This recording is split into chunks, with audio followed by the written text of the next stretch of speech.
மாவட்ட SPK கலைக்கல்லூரியில் சர்வதேச போதைப்பொருள் ஒழிப்பு தினத்தை முன்னிட்டு விழிப்புணர்வு பேரணி நடைபெற்றது. விருதுநகர் மாவட்டம் அருப்புக்கோட்டை SPK கலைக்கல்லூரியில் சர்வதேச போதைப்பொருள் ஒழிப்பு தினத்தை முன்னிட்டு கள்ளச்சாராயத்தால் ஏற்படும் பாதிப்புகள் குறித்த கல்லூரி மாணவ மாணவியர்கள் பங்கேற்ற விழிப்புணர்வு பேரணி நடைபெற்றது. இந்த நிகழ்ச்சிக்கு மாவட்ட ஆட்சியர் ஜெயசீலன் தலைமை வகித்தார். அதனைத் தொடர்ந்து உறுதிமொழி ஏற்பதற்கு பின் நடைபெற்ற விழிப்புணர்வு பேரணியை மாவட்ட ஆட்சியர் ஜெயசீலன் கொடியசைத்து துவக்கி வைத்தார்.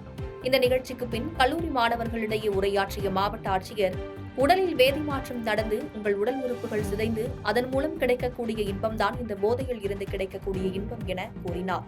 மேலும் திருவள்ளுவரின் திருக்குறளை மேற்கோள் காட்டி, எந்த சூழலிலும் மகனை வெறுக்காத தாய் போதை பழக்கத்தால் சுயநினைவு இழந்து நிற்கும் போது சீ என முகம் சுளிக்கும் அளவுக்கு போதை பழக்கம் கொண்டு சென்றுவிடும் எனவும் மாணவர்களுக்கு அறிவுரை கூறினார்.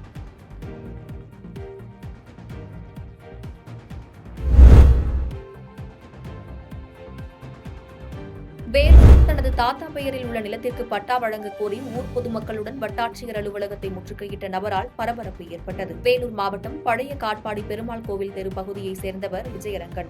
இவர் காட்பாடி வட்டாட்சியர் அலுவலகத்தில் தனது தாத்தா பெயரில் உள்ள பட்டா மற்றும் சிட்டாவை வழங்க கோரி காட்பாடி வட்டாட்சியர் அலுவலகத்திற்கு 5 முறை அணுகியுள்ளதாக கூறப்படும் நிலையில் இதுகுறித்து வட்டாட்சியர் அலுவலகத்தில் எந்த ஒரு பதிலும் அளிக்கவில்லை. இதனால் இன்று ஊர் பொதுமக்களுடன் வட்டாட்சியர் அலுவலகத்தை முற்றுகையிட்டனர். இந்த சம்பவத்தால் வட்டாட்சியர் அலுவலகத்தில் சிறிது நேரம் பரபரப்பு ஏற்பட்டது.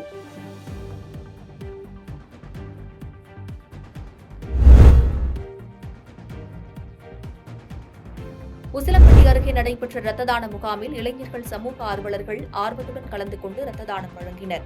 மதுரை மாவட்டம் உசிலம்பட்டி அருகே சில்லாம்பட்டி கிராமத்தில் அமைந்துள்ள தனியார் பள்ளியான கிரீன் பார்க் ஸ்கூல் மற்றும் ராஜா சயின்ஸ் கிரீன் கேஸ் லிமிடெட் இணைந்து நடத்தும் ரத்த தான முகாம் நடைபெற்றது.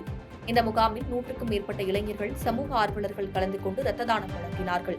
இதற்கான ஏற்பாடுகளை பெரியகுளம் தலைமை மருத்துவமனை மருத்துவர் சுரேஷ் செய்திருந்தார். இம்முகாமில் ரத்த தானம் அளிப்பதன் நன்மைகள் குறித்தும் அதற்கான வழிமுறைகள் குறித்தும் எடுத்துக் கூறப்பட்டது. இதில் ஏராளமான இளைஞர்கள் மற்றும் சமூக ஆர்வலர்கள் கலந்து கொண்டனர்.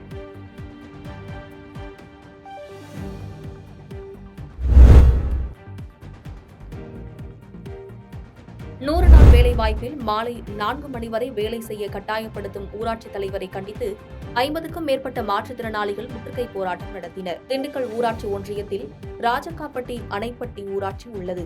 இங்கு 100 நாள் வேலைவாய்ப்பு திட்டத்தில் மாற்றுத்திறனாளிகளும் பணி செய்து வருகின்றனர். இந்த திட்டத்தில் பணி செய்யும் மாற்றுத்திறனாளிகள் காலை 9 மணி முதல் பகல் 1 மணி வரை பணி செய்ய அரசாணை உள்ளது. ஆனால் அதை மீறி ஆணைப்படி ஊராட்சி செயலர் ஜான் போஸ்கோ மற்றும் ஊராட்சி மன்ற தலைவர் பணி செய்து வரும் மாற்றுத்திறனாளிகளை மாலை 4 மணி வரை கண்டிப்பாக பணி செய்ய வேண்டும் என மிரட்டி வருவதாக கூறி 50க்கும் மேற்பட்ட மாற்றுத்திறனாளிகள் திண்டுக்கல் பேருந்து நிலையம் அருகே உள்ள ஊராட்சி ஒன்றிய அலுவலகம் முன்பு அமர்ந்து கோஷங்கள் எழுப்பி ஆர்ப்பாட்டத்தில் ஈடுபட்டனர்.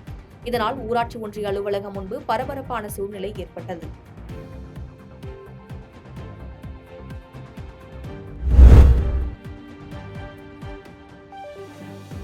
மதுராந்தகம் அருகே சர்வதேச போதைப்பொருள் ஒழிப்பு தினத்தை முன்னிட்டு விழிப்புணர்வு பேரணி நடைபெற்றது. செங்கல்பட்டு மாவட்டம் மதுராந்தகம் அடுத்த மொரப்பாக்கம் கிராமத்தில் அரசு நடுநிலைப் பள்ளியில் சர்வதேச போதைப்பொருள் ஒழிப்பு தினத்தை ஒட்டி 500க்கும் மேற்பட்ட பள்ளி மாணவ மாணவிகள் விழிப்புணர்வு பேரணியில் ஈடுபட்டனர். பேரணியில் போதைப் பழக்கத்தை ஒழிப்போம், நல்ல பாதையை வகுப்போம், மது அருந்துதல் உடல் நலத்திற்கு கேடு என்ற வாசகங்கள் எழுதிய பதாகைகளை கையில் ஏந்தியவாறு மொரப்பாக்கத்தின் முக்கிய வீதிகள் வழியாக முழக்கங்கள் இட்டு பொதுமக்களிடையே விழிப்புணர்வு ஏற்படுத்தினர்.